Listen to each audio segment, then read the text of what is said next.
It's time for The Scribble, your weekly fix of celebrity chats, bizarre stories in the news, and basic random chatter with best-selling author and syndicated radio host Jeremy Bradley.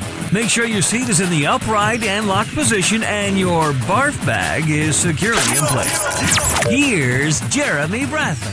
Thank you very much, Larson. Jeremy Bradley here. This is The Scribble. I'm going to cut the intro short because I'm going to need at least the 30 minutes for the rant today. It's about parenting, one of my favorite things to kvetch about, and it starts on The Scribble right after this. Isn't it crazy that you wait for payday, but before you know it, you're strapped for cash again? It's time to stop blowing your money and become a smart spender with the book, The Official Guide to Being an American Cheapskate at cheapskatebook.com. Learn simple ways to cut costs at home every day and during special times of the year. Don't go broke at Christmas. Don't remortgage the house for a fancy vacation. The book is filled with tips to save you money throughout the year. Check out the best-selling book, The Official Guide to Being an American Cheapskate at cheapskatebook.com or on Amazon and iTunes. Ever had something to get off your chest but never had the balls to say it? That's a load of crap. Speak Free with JB.com is exactly what you've been waiting for. Your chance to tell it like it is and not care what anybody else thinks. Have your say on issues of the day.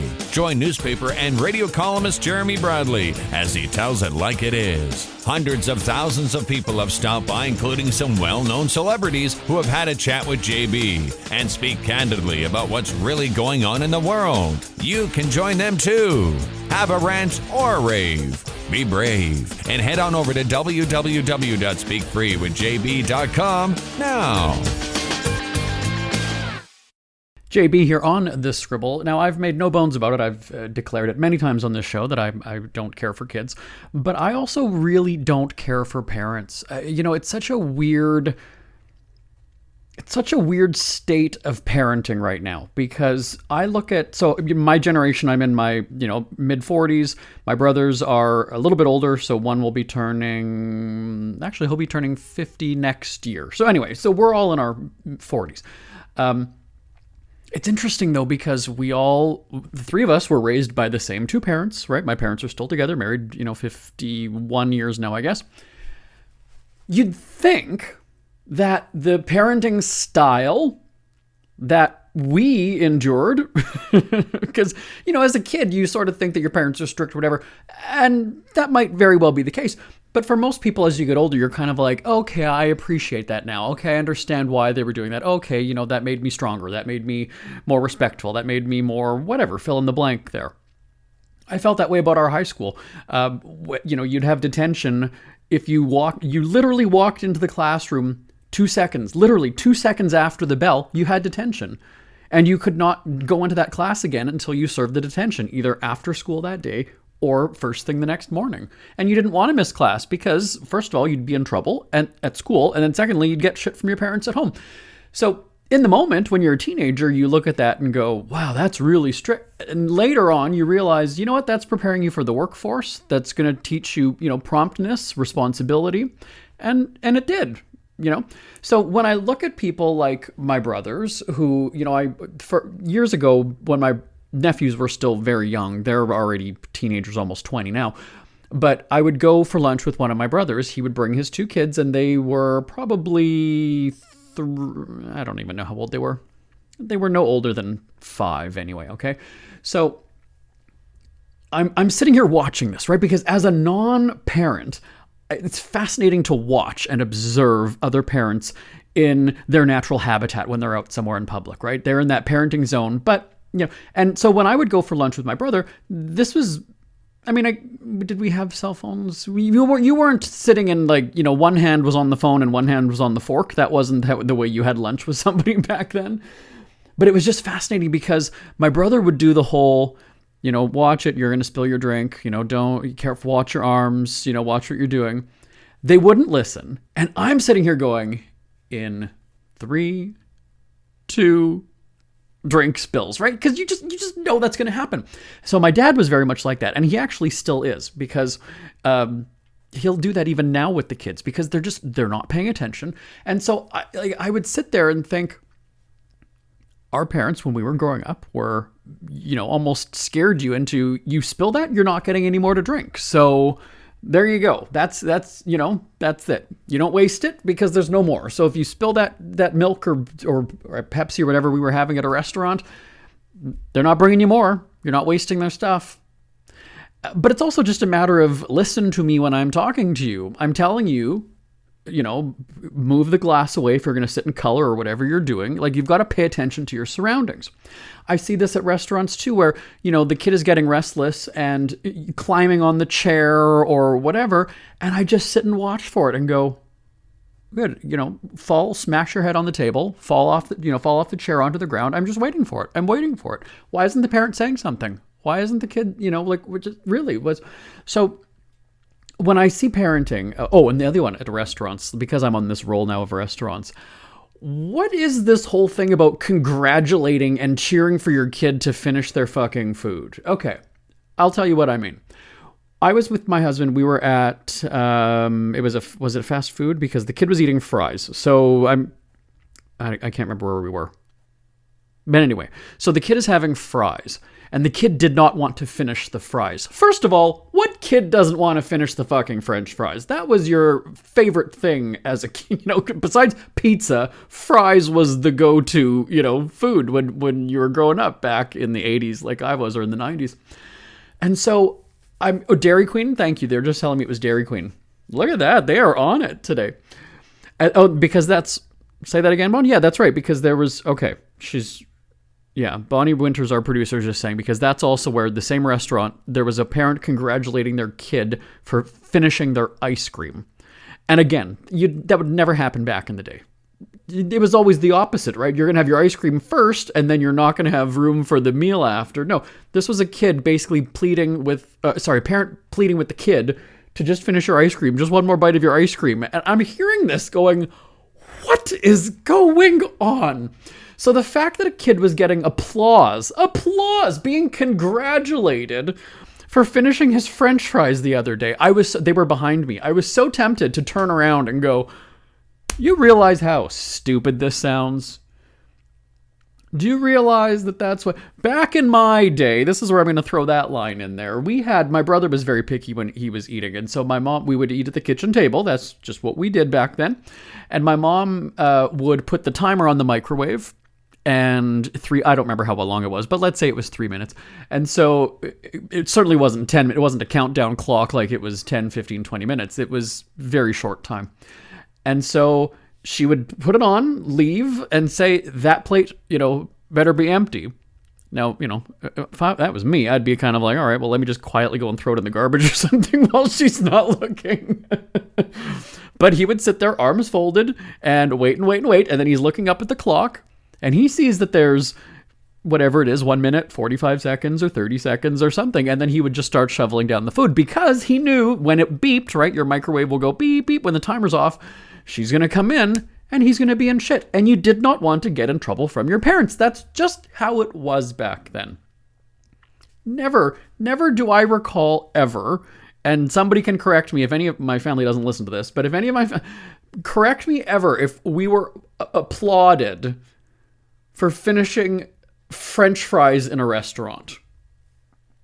And you know what it is, though, too? The problem is, good job, buddy. Good job. Way to go, bud. Way to go, bud. We were not buds with our parents. Sorry, it was a line. There was a separation.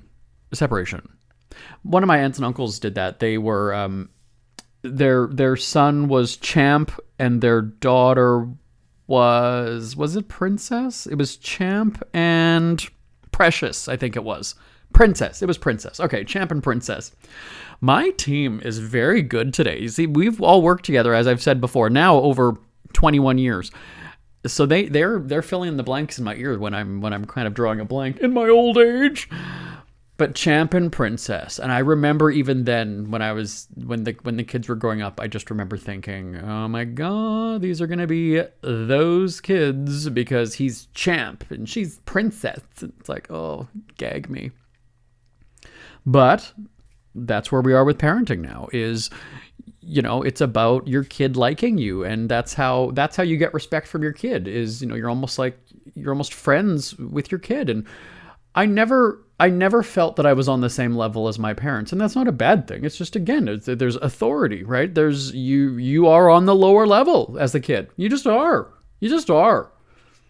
We weren't, we were spanked and we got the wooden spoon, but I'll be the first one to say we weren't abused. It wasn't, it wasn't just, dad taking a round out of you for the hell of it. That's not what it was at all. And it's a shame that that's how it's perceived today.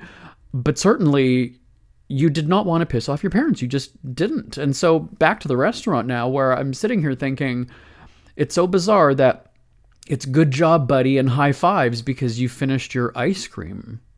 The fact that you're celebrating a kid finishing dessert just kind of sets them up for this. And so what I think is happening, and we've got to take a break, so we'll get into it in the next segment, is you hear lots of people complaining about the sense of entitlement that the younger generation has. And I think that that's coming from the parents. And I'll explain that coming up on the Scribble right after this. Who are the Kardashians feuding with now? What did that little thug Justin Bieber do this time? Who's getting hitched? And who's headed for Splitsville?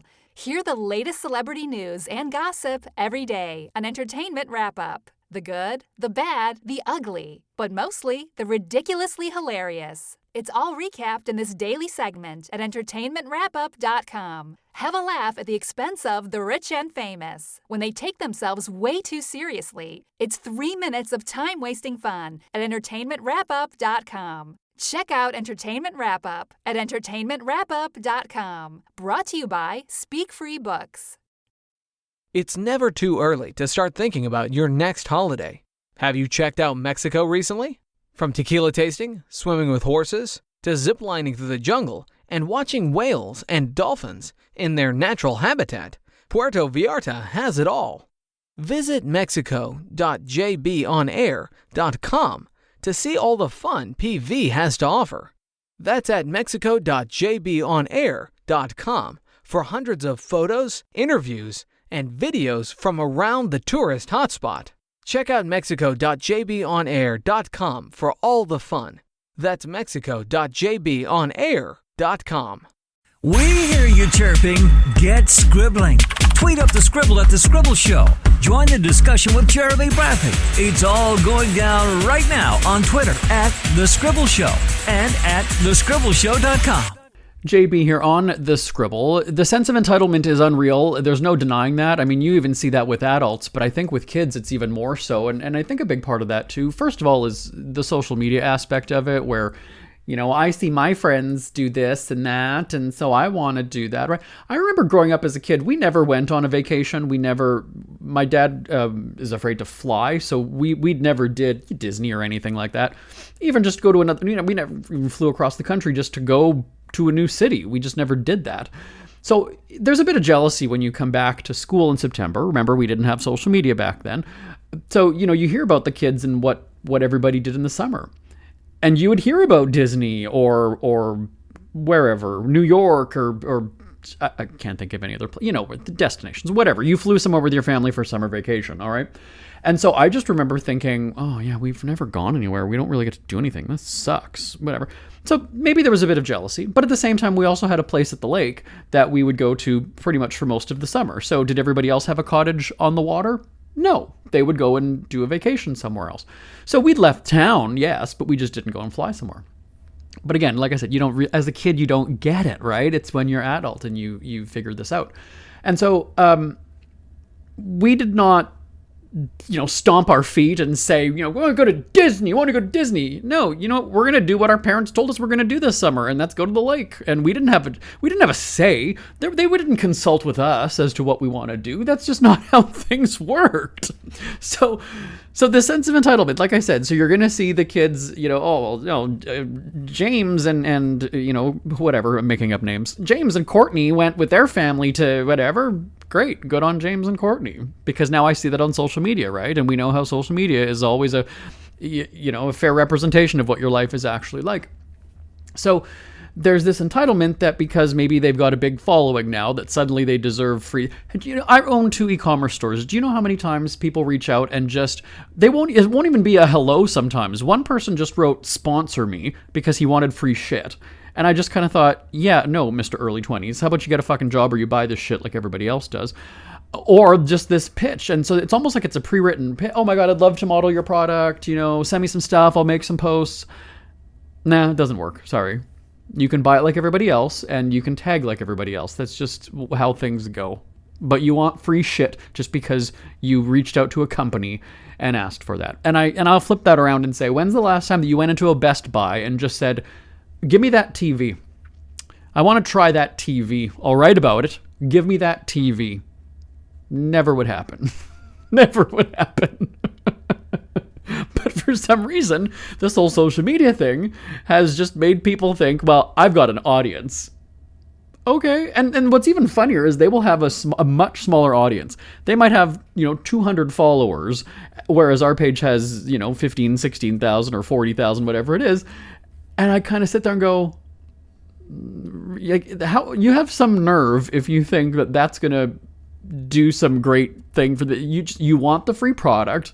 And, that's essentially me paying, $50 some to, whatever however much the product is. Basically, it's obviously doesn't cost that much for us, but me just go, is that really how business works? Somebody just asks you for stuff and just give it to them? Is that a robbery? Is that a stick up? It's a hold up. But the other sense of entitlement is, here we go. And I said this ties into parenting, which is what the subject is today. And it goes back to school. So all these things tie in together. That's why I waited for the next segment to do this. So I was surprised to hear, and if you're a parent, you're going to be like, yeah, this is old news. No, but for me, I'm not familiar with the school system and how things work. But I only just recently found out that kids are fed at school. And so you hear about, the breakfast program, whatever. There was none of that stuff when I was growing up. So what would happen is you would wake up at 7 o'clock or whatever it is. Your mom would come in. My brothers shared a bedroom downstairs. I had a room upstairs by myself. Your mom would throw open the door. We had a little dog, a Lhasa Apps Terrier. So he would come on and start rolling around your bed to wake you up. She might even just open the curtains right away and start singing, "Good morning to you, to you." It was annoying as fuck, but it woke you up. So it was effective. And you'd have however many minutes, maybe you'd lay there for a few more until she came in again. That's just kind of how it worked. And then she was either, depending on our age, she was either making your food for you or she was getting ready in the morning and you were expected to pour your own bowl of cereal or whatever you were having that morning. But we had breakfast at home. Our parents fed us. And so to hear that kids just go to school in the morning and they're just given breakfast like it's a fucking all-inclusive resort hotel or something. And I thought that's really bizarre because, again, the onus as a parent legally is to feed your kids.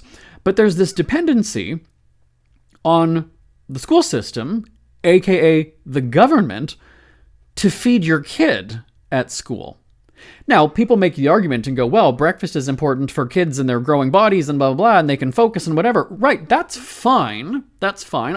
Maybe they can be taught that at school, but they eat at the fucking house. So then you go and then the excuse is, well, not everybody can afford it, the nutrition at home, whatever. Well, then I'm sorry, that's the parents' fucking problem. That's not mine. That's not my problem at all. You chose to breed. Now I've got to pay to feed your kids. Okay. So when they grow up at such a young age with that expectation of, I go to school and I'm given food.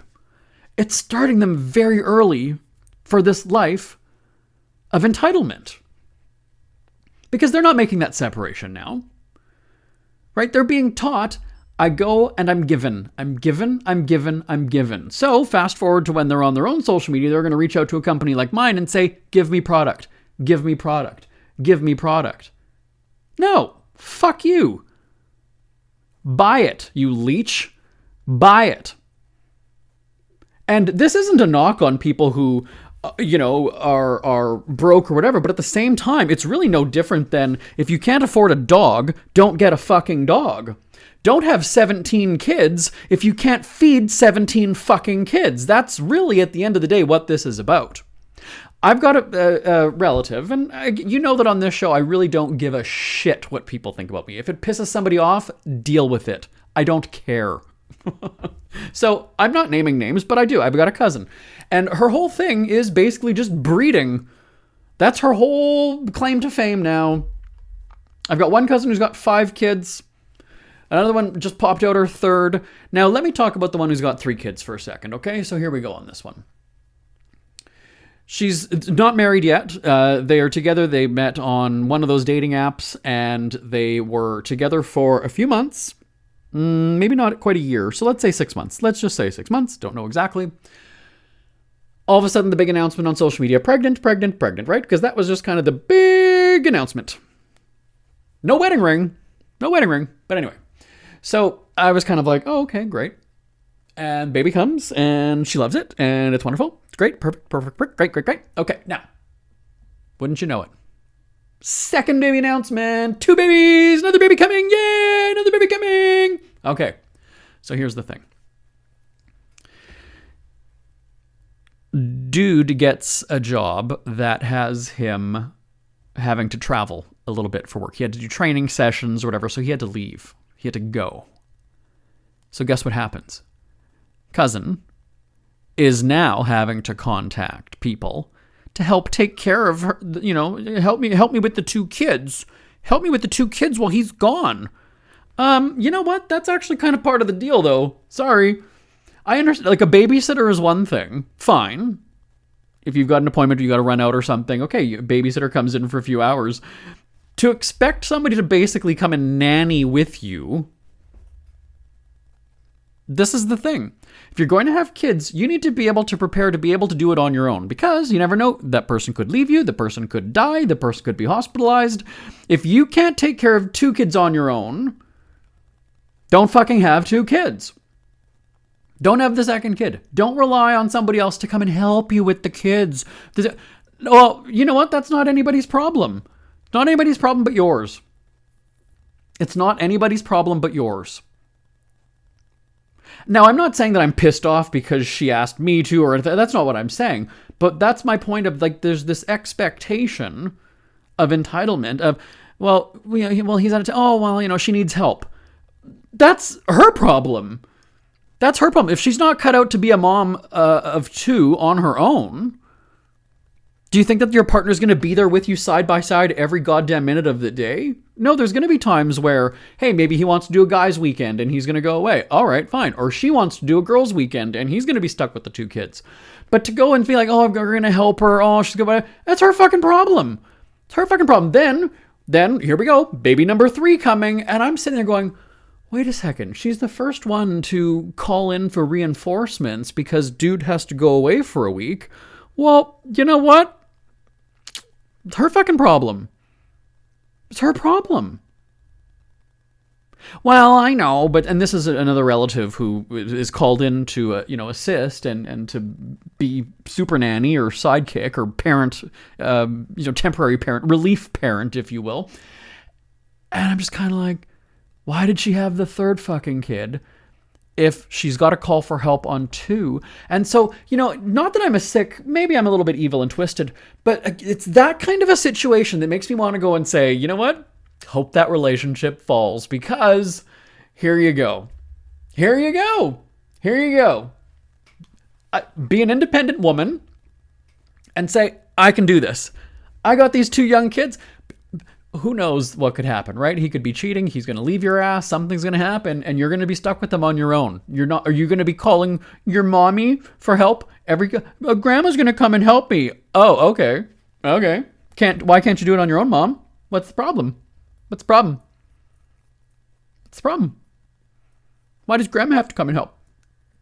Are your kids too fucking reckless that you can't handle them on your own? Like, what's the deal? One's crying in that room, one's doing well, that's your problem. They're your fucking kids. That'd be like me. If I've got 2 dogs, I know how to control them. I'm not going to go and get a 3rd one if all of a sudden I can't manage 2 of them. If I had to rely on my husband, first of all, he's not the best dog taker. That's a whole other, we'll talk about that in another show. But what I'm saying is, if I couldn't take care of them on my own and he had to be around all the time, for instance, I walk them, well, we both walk them together most of the time, but I'm just saying, so, if he's traveling for work, he's a fitness model and whatever, so if he goes back home to Brazil and has work to do, and I'm at home for a week and a half on my own, I'm not having to call somebody and go and say, can you help me take care of these dogs? Can you walk one of them? I can't fit. Why? Then don't have 2 dogs if you can't do it on your own. Period. End of story. Bottom line. So you might love the idea of, oh, I love being a mom. Oh, I love having kids and it's such a great feeling and blah, blah, blah. But then your man goes out of town and all hell breaks loose because you can't take care of them on your own. Now you got a third one. And they're all under the age of 5. So, I mean, that's not it's not like you've got an older one that can help you take care of the others. But that's on you. Right? What is it that clouds the brain? What is it that makes you kind of go and say, maybe I should wait until they're a little bit older, or maybe I should, or once he's stable in his career and he doesn't have to go away, for training or whatever. And then my cousin ended up having to go away somewhere for work too, and then leaves the kids with the dad. And then the dad's got a call, extra help. And actually, I think it was my other cousin, so like her mom, who would go there and help him out. And again, I'm sitting here going, now you're having a third one. If you can't parent them individually, I've already gone on too much, but tell me your thoughts on this. And I know that the parents are going to lash out at me and go, how fucking dare you? You're not a parent. You're not right. But just like I said, I have dogs. I'm not going to go and have 4 dogs, 5 dogs if I can't manage 2 on my own. And that's what people aren't thinking of these days. So not only that, so back to this entitlement thing is, okay, your kid is going to school and expecting to be fed there. So there's no accountability, there's no responsibility on a parent to feed the kid at home before going to school. And then the kid sees that, oh, well, mom just calls somebody to come and help. Oh, okay, well, there you go. There's another example of that. We would go to my grandparents' place, like they would babysit us or whatever if, eventually as we got older, one brother was in one school, I was still in elementary school. So if I didn't have school one day, and my mom was a teacher as well, so this kind of complicated things. So my dad's at work, my mom's working at her school, but my school has the day off, and my other brothers are in school in junior high. Well, then I would have to go to my grandma to babysit, and but we would go to her house, and that again, it wasn't my grandma coming over in the evening and helping my mom parent. That's not what it was. So I'm not talking about babysitting. Of course you're going to have an instance where you've got an appointment or whatever it is and you can't take your kid. I get that. I'm not saying that. What I'm saying is my grandma was never coming over to help my mom be a mom because my dad, not that he ever went out of town, but I'm just saying it's kind of one of those things that you either have to kind of pull up your granny panties, moms, and do it on your own. And it goes for the dads too. I'm not being sexist. Like I said, the baby daddy for my cousin's kids did the exact same thing. He called in for help. So, it's not male or female. That's not what I'm saying at all. But you just look at this and go, that's on you. That's on you. It's no different than when if you buy a house and you not only can you not afford to do it, but you can't maintain it. You can't, this breaks down, or I've got to cut the grass, and I've got to do this, and the roof needs to be redone, and this broke inside, or this broke outside, or whatever. And you're going to be overwhelmed, and pretty soon you can't keep calling in favors from everybody. At some point, people are going to go and say, learn to fix it yourself, pay for hire somebody to come and fix it. And that's the deal. I remember that before I bought my house. My brothers were like, get an apartment, get a condo somewhere where that if, crap breaks down, it's not on you to fix it. Somebody else can do it because you're just not a handy person. They weren't making fun of me. That's the absolute truth. I don't know how to fix anything. But fortunately, I have a lot of money so that if something does happen, I can pay people to do it. I don't, and I've said this to many people actually, especially our team. I hate calling in favors for people. So even if there was a time, by the way, 2 or 3 years ago, where he was out of town. I had to go out of town literally for one day. I was gone for 24 hours. I left early in the morning and I came back late at night. I just remember thinking, I don't want to have to ask somebody to watch the dogs. Even though they're behaved dogs, they're not terrors, they're not bad at all. But I just don't want to have to do that. I remember feeling icky about it. Because I know that I'm going to want to ask, so I'm going to have the conversation with somebody and then casually bring it up. And it's just this awkward thing because now am I in debt to them? Is it going to be an inconvenience for them? And they're going to feel obligated to say yeah, and it's going to put us in this awkward position. And absolutely, I felt that way. I hate calling in favor. I hate asking people to help me with something like that. So that's what I'm saying is there no way would I expect somebody to come and help me take care of my dogs because my husband's out of town. I just need some help. Yikes. And there's that entitlement thing. Right? Because how can a grandma say no? How can the grandma go and say no, I can't help you? But I was fascinated by that because when I was speaking with the older cousin, not the baby mama, and she would say, I'm going there for the weekend, to help her with the kids. And I just remember thinking, that's on her. That's your kid's problem. She's the parent. She's the breeder. She's the one popping them out and is like, motherhood is so wonderful. Well, if the motherhood is so wonderful, you can do it on your own. Why are you needing, why are you needing a tag team on this one? He's out of town, and so I'm just going to, good, make excuses for her. But at the same time, she can't manage it on her own. That's her issue. So yeah, I would kind of want to see that relationship fail. She'll be able to adapt very quickly. That's my point. You'll adapt very, very quickly. Same thing with my brother and the clock ticking on finishing that plate of food. You're hungry enough, you'll eat it. Or the punishment is coming, you'll eat it. And that doesn't happen these days. Doesn't happen. I expect to go to school and be fed and be given this. We did not get handouts from our school in terms of school supplies and shit like that. You'd get the list of what was needed for your year, and you would go. I loved back to school shopping. I'm a big office supply and stationery supply, all that kind of stuff. I loved that thing. But it was a backpack, a ruler, a pen, and crayons or pencil crayons or whatever as you got older. We didn't need tablets or anything. That wasn't a thing back then. But certainly it was on the parents to buy the school supplies. And so again, that goes back to the whole thing. Like if you can't afford to buy the crap for your kids for school, you should not have had the kids. This is long-term planning. They say before you adopt a dog, look at those checklists. If you've ever adopted a dog, which I have, they want you to be sure. Do you have the space, the time, the money, all this stuff to make sure that you can care for it? Why doesn't anybody ever go through that before they go and pop out a kid? I'm sure people do. I'm not saying why does nobody, but I'm saying these people who, expect the school to give the school supplies, you had to buy lunch when I went to school. Yeah, you did. I think it was only 10 cents for the carton of milk, but you still had to buy it. There was no stealing. There was no handouts. There was no, if you went to school, well, I don't know that anybody ever went to school without a lunch because that just wasn't, and it's not to say that we were from a well-off family. We certainly were not. But I remember downstairs in the our lunchroom was downstairs of my junior high school, and they had oven fries, which were just terrible. But you got them because I'm going to have fries for lunch. You would have to pay to something or whatever, right? It wasn't to profit, right? It was a school. But yeah, if you wanted, chocolate milk or French fries or pizza pops, I think I've never eaten a pizza pop in my life, but the kids always loved those ones. I remember that. You would have to buy that from the cafeteria. Yeah. And then high school, same thing.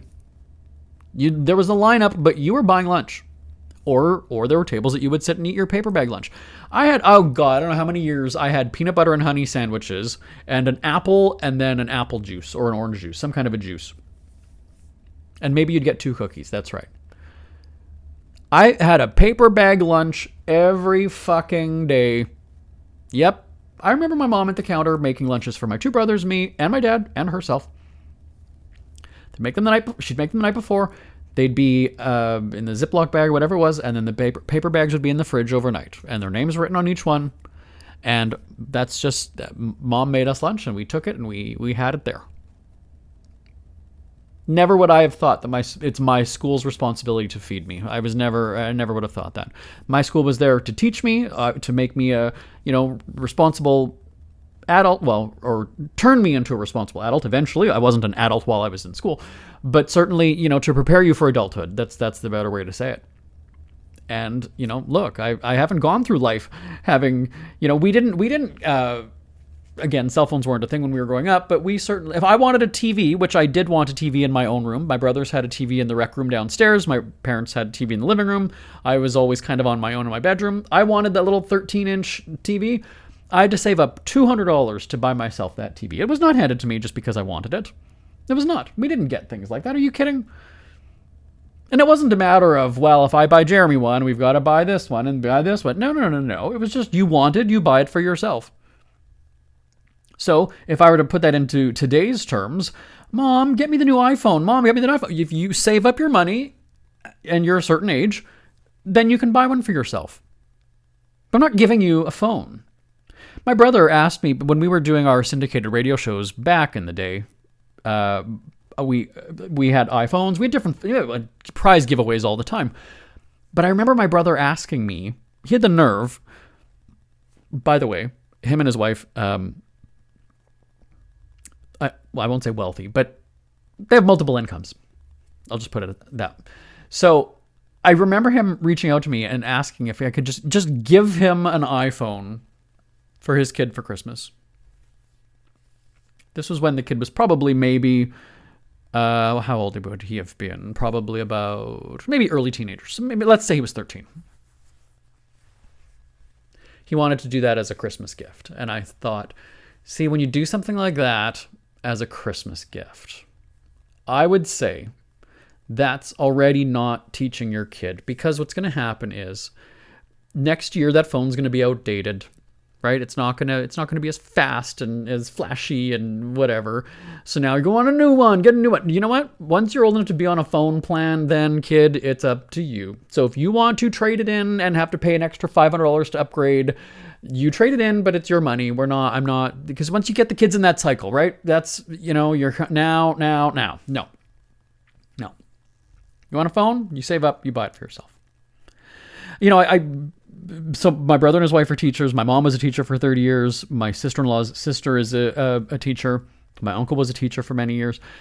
I'm surprised at how just the whole evolution of being a student, well, childhood really in general, but how much being a student has changed. And you hear about it now that schools in many different places, it's mostly, I think, elementary schools high schools. I mean, it's mostly now in high schools where they're enacting cell phone bans. Well, it's probably all ages of schooling, right? All from elementary right through high school. And so, the kids are distracted by it. And I just remember thinking, yeah, we had no outside distraction. The outside distraction would literally be outside. You'd be looking out the window. And even then, you'd be called out, hey, pay attention to what's going on here in the classroom. Don't be looking out the window. I couldn't imagine. First of all, I couldn't imagine being a teacher managing 30 kids in a room, but I could not imagine being the teacher standing up there and trying to teach, right? You're talking, you're dressing, you're standing up there, everybody's sitting at their desks, and you're looking out and you're talking to the kids, and let's say, 85% of them have their heads down because they're looking at their phones. And, so I don't know if the teachers are allowed to go and say, everybody, phones on the desk, my desk up here at the front, phones on my desk. And now I don't know if the teachers are allowed to do that, take possessions, whatever. But anyway, I would say, fine, then leave it. Or you flip it upside down on your desk and it stays there. You do not touch it while I'm talking. Maybe that's the way to get around that. And now that's what, the kids are going to be resentful, right? They're going to be in a huff. They're going to be pissed off. Oh, this teacher sucks. What a stupid teacher. I hate him. Or they're going to have, 10 million bathroom breaks because they're going to have to go to the bathroom. And you know what they're doing, right? But how can you go and say to the kid, no, you're not allowed to go again. You've already gone. You're not going back. But that's basically any adult who's in a job, right? Where you're not allowed to have your phone out on the floor, whatever it is. Well, you're going to find that person goes to the bathroom quite a bit. And I'm kind of looking at that going, Now, this ties back to going to the restaurants where I've said this story many times, where you see the parent has the phone in one hand, shoveling food in the mouth of the other, and the kid is just sitting at the table, if they're not old enough to have their own phone, almost like wanting conversation with their parent. Almost like, pay attention to me, mom, dad. Hey, I'm right here. Why are you? I see it all the time. And first of all, I feel bad for the kid. And secondly, I'm just kind of like, what a shitty fucking parent you are. You are a shitty fucking parent. So, be mad at me for saying this, listeners, but here's the deal. Your phone is more important than the child in front of you. So don't even pretend like I'm some heartless asshole when it's your kid who's looking at you going, is mom going to look at me during lunch? Is mom going to talk to me? But no, because once the kid's old enough, mom's just going to throw the kid a phone. And I wait for those tables to turn. I do. I wait for the tables to turn. So then the mom is going to say, listen when I'm talking to you. Put down your phone. I'm talking to you. Hey, mom, do you remember the time when we went to Dairy Queen and I was telling you that story about such and such? And she's going to say no. And he'll say, exactly, because you were on your fucking phone. And that did actually happen one day when I was at... Lisa's not here. I was out for lunch with Lisa, my husband's assistant, and we can't remember the restaurant. Nevertheless, that was exactly what was happening. The mom's clutching the phone in one hand, shoveling the food down her throat, and the kid was talking about the science project that he was working on. And I remember him saying, Mom. Now, there's no other reason that you would have to say that when you're sitting at a table with somebody, right? I wouldn't be sitting at the table with my husband and go, Charles, as meaning to get his attention is what I mean. So what was mom doing? We look over. Yeah, mom's just one hand on the phone. And you think about it and go, you're with your kid. Let's say, and it was a school day. We were out during the day. So perhaps this was a lunch date for the mom and son, or this was, I'll pick you up from school and we'll go for lunch. I don't know what the deal was. Maybe there was just no school.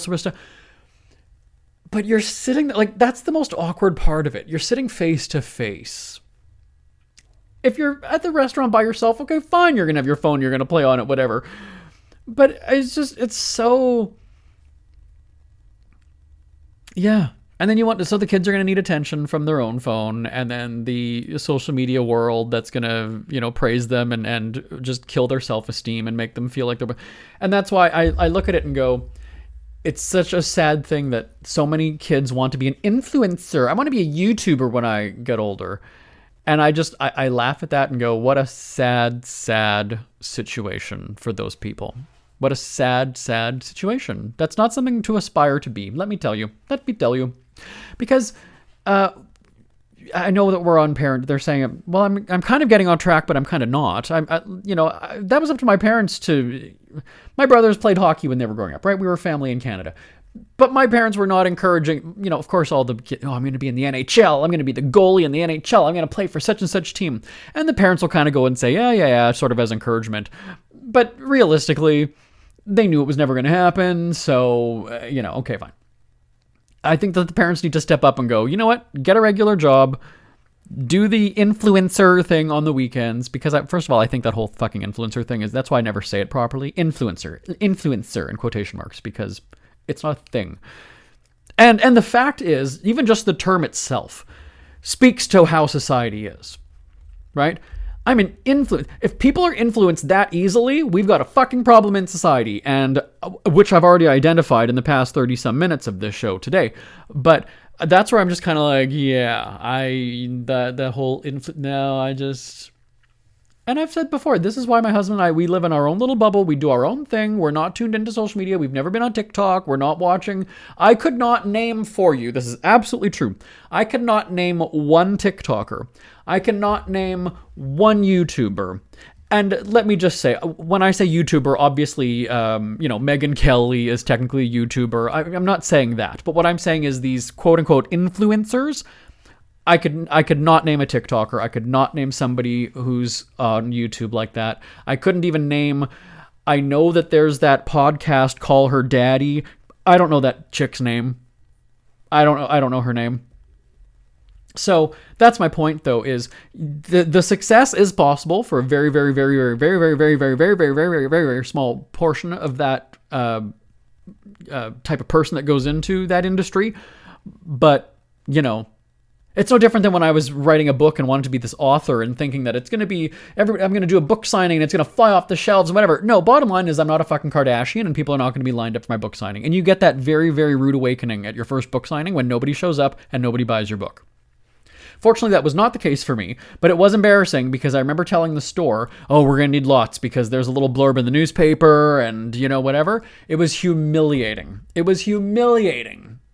Because the people who came to the book signing had already bought the book from me directly. And so now here you are, you've told the store, this is going to be a big deal, this is going to be big, we're going to sell out, I'm going to have a lot, and you sell not one fucking copy. And sometimes, and this I'm getting to a point here, is sometimes you need to get that knockdown in life, right? I didn't go and blame the store for the promotion, I didn't go and blame this or that. I didn't promote enough. That's on me to push this. That's on me to drum up the audience. That's on me to do it. And I wrote another book and I learned, and then the next one was a bestseller. So, there we go.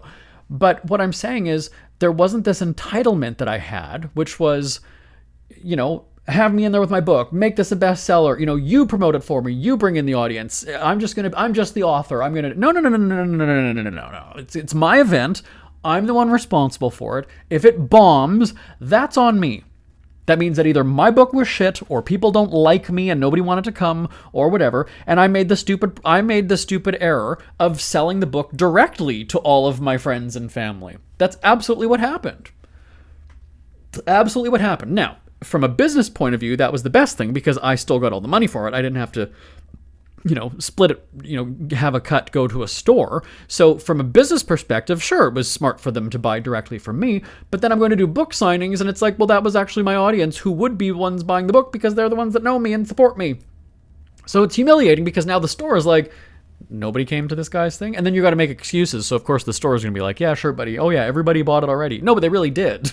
But that's my point is, I don't blame, I don't go and say, that's my responsibility, I take the accountability for it, and there you are. This generation that's coming up, no, everything is going to be wrong because of somebody else, or this happened, or they did this, or they did that, and it's the blame game. Tying into that whole thing about feeding your kid at home, it's not the responsibility of the government to feed your kid. And maybe there's too many social programs that will just go and say, well, we'll give you money. Oh, yeah. All right. Well, you can. No, I was surprised when there was that whole thing with the food stamps or SNAP program or whatever in the United States. I didn't know that 40-some million Americans were getting their groceries subsidized by the government. I had no idea. And we live in West Hollywood, but we have money. My point, though, is I would never think that as an adult, I would be waiting there with a handout from my government saying, give me money for food, give me money for food. I'd never heard of that before. I've heard of people being on assistance or welfare, as it's called, for different reasons, whether that's medical disability or they can't find work, so they just need a temporary assistance, but it's temporary, and maybe it is expected because you pay into it and blah, blah, blah, blah, but it's not expected long term. Shouldn't be anyway. And so then suddenly you're cut off, and now it's, all hell breaks loose because suddenly, nobody's giving you money to buy groceries anymore. Well, I'm not saying get a fucking job, but maybe get a better fucking paying job, or get a second fucking job, or a third fucking job, or, something. It's so weird because there's this finger pointing, there's this blame, there's the, I can't afford groceries, I can't, well, unfortunately, you're going to have to make that work. You're going to have to make it work. Temporary assistance is sometimes needed. Absolutely it is. But... and that's where it goes back to what I said at the top of the show, is that it's the parents are having these handouts and the expectation of, give me food, and that's what's being passed on to the kids. And it's going to be a never-ending cycle. It's not going to get any better. So that's, like I said about my brothers who were raised the same way that I was. How are they not parenting the same way that our parents were? You know that your parents aren't going to put up with that shit. Why are you taking it? Why are you allowing it? Send me your thoughts live, live at jbonair.com, live at jbonair.com. The parents took a beating on the show today, and I love it. Tell me off. Bring it. Tell me one thing that I've just said that was unreasonable, and that's take your parenting hat off, put down your battle armor as the parent. Tell me what was unreasonable about everything that I just said. When you were growing up, you were fed at home. You did not, and I'm talking to the people who are 30s and 40s at my age now, okay? 20-somethings, you're probably raised on, oh, my school's going to feed me, so there we are. And you're going to be the problem. Just wait, we'll see. But tell me, people in their 40s, I want to hear from you on this one. You were fed at home. You didn't go around, expecting a store just to give you something because you asked for it, or you told, because you know who I am? I'm an influencer. Well, fuck off and go pay your bills. Go figure out a way to pay your bills. If you got a Venmo or PayPal donation link in your Instagram bio, you're not a fucking influencer. You're a panhandler. You're a digital fucking panhandler. Slime. Anyway, that's the end of our show this week.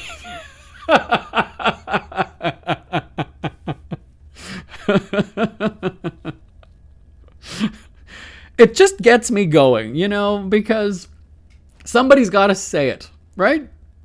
I gotta call you out on that shit. Hey, there's things that I do, and I call myself out on things all the time on this show, so it's not like I'm a hypocrite with things. But certainly, yeah, sometimes it just needs to be said. I'm not afraid.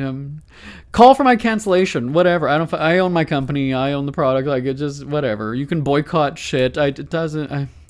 Whatever. The email address, once again, live@jbunner.com. My name is Jeremy Bradley. This is The Scribble. Talk to you next time. Bye, everybody. Want more Scribble? Check out thescribbleshow.com for past shows, celebrity interviews, cheapskate tips, and more. That's at thescribbleshow.com and on Twitter @thescribbleshow. The Scribble is a speak-free media presentation.